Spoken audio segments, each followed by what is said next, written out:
FH 100, and we try and do as much as we can to go place kids in college. And it's not just kids from here.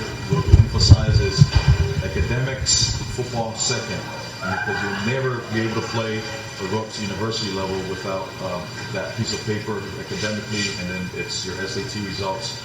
But I have here Coach Andy LaRussa from Colorado. Andy. The number one thing I've seen is the passion for football out here.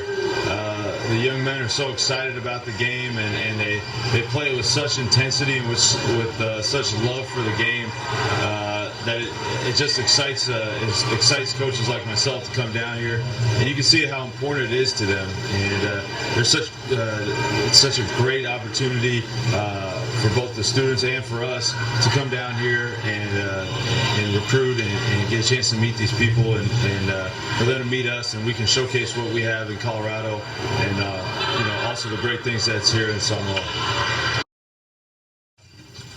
All the players down here they're very athletic. Excited to see them get out and run around and practice today.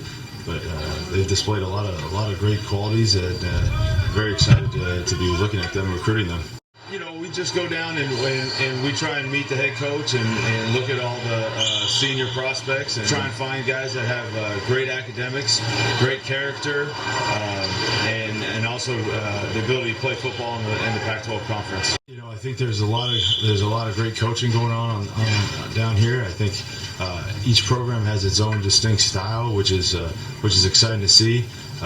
Each program takes the shape of their head coach, and there's a lot of great coaching going on down here. And the most important thing is you can tell the coaches really care about the players and are looking out for their best interests. And they're all preaching the same thing, making sure that they go to school, making sure that they're doing the right things out the field. And that was encouraging to hear how strongly they push that, and it was at every single school. Privilege for me to come down here, and I want to thank everybody for making me feel so welcome and giving me an opportunity to come down here and come into your schools and get a chance to look at your players.